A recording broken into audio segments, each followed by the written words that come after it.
Now, there's one more key idea we need to address before we start talking about actual problems, and that is, how are we going to figure out the torque from gravity?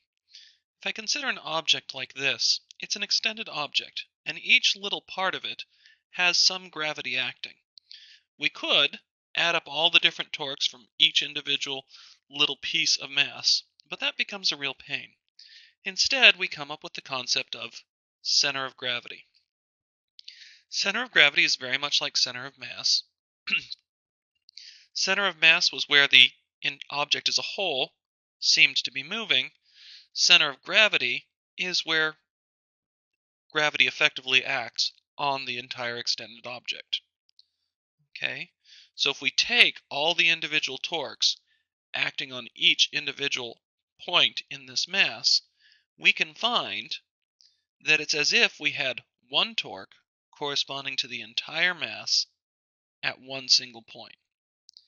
Now, when we're dealing with objects near the surface of the Earth, where the acceleration due to gravity is constant, the center of gravity is at exactly the same position as the center of mass. Okay, so exactly the same results we would use to find center of mass, we use to find center of gravity.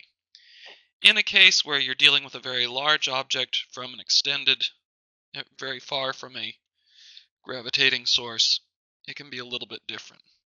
So for example, if this is the Earth and this is the Moon, gravity is a little bit weaker on the far side than it is on the near side, which means, if I drew that a little bigger, the Moon's center of gravity is very slightly closer to the Earth than where the center of mass is.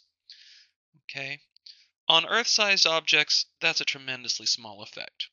I think I heard once that on the Empire State Building, the center of gravity is a whopping 1 centimeter below the center of mass. So for all of our intents and purposes, the center of gravity is at the same place as the center of mass. Now there are some nice ways to find the center of gravity. For example, if I have an extended object and I hold it, suspend it from one point, well, if the center of gravity were not directly underneath it, I would get a torque. Let me show that briefly. Let's get a color. Alright, so if I took this and I turned it a little bit so that the center of gravity were right there, well then, I would get a force of gravity, a radius, and that would give me a torque. That's going to tend to make this turn clockwise, which is a torque into the page. In this position, where the center of gravity is directly underneath the pivot point, the radius and the force are in the same direction, so we don't get any torque. We then choose a new pivot point, hang it again. Once again, the center of gravity is going to be right underneath the pivot point, so that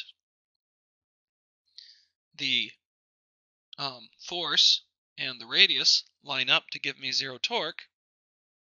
So the center of gravity is straight below the pivot point there. And we can find the center of gravity as being the point where the two lines intersect. If it's three-dimensional, I can choose a third pivot point in case there's any ambiguity, having dropped it, hung it from 2 points. Okay, so that's the idea of center of gravity. And once we know the center of gravity, then we treat all of the weight, all of the force of gravity on an object as if it's acting at that point when we figure out torques. There are some interesting things we can learn from center of gravity. For example, we could ask the question, when will this car tip? How tilted of an incline can it be on before it tips? And the answer is, it will not tip unless the center of gravity ends up outside the base of support. As long as the center of gravity is inside the base of support, it will not tip. Let's take a look at why. Okay. If we consider a pivot point here, in order to tip, it has to rotate around that point. Well, Here's the radius to the center of gravity. The force is down.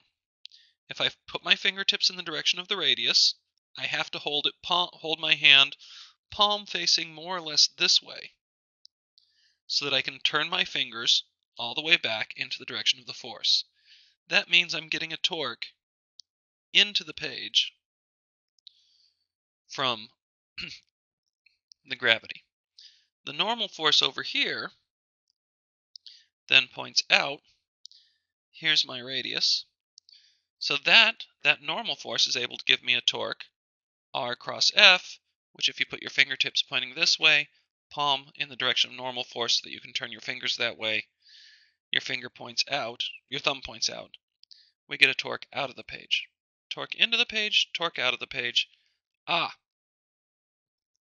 Those two can cancel. And the normal force will just be whatever it needs to be to cancel this torque. We don't rotate into the support. By contrast here, torque we just found can only give me, or excuse me, not torque, normal force can only give me a torque out of the page. Normal force doesn't suck in here.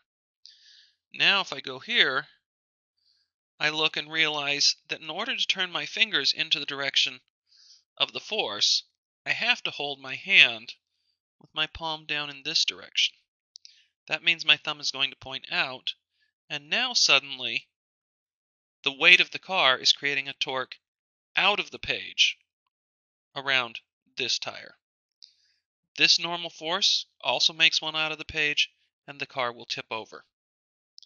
The same idea works for the Tower of Pisa. If you look at pictures of the Leaning Tower of Pisa, you find that even though it leans over, the center of mass, or center of gravity, is still above the base of support. If it ever leaned far enough that the center of mass was not above the base of support, then the tower would topple.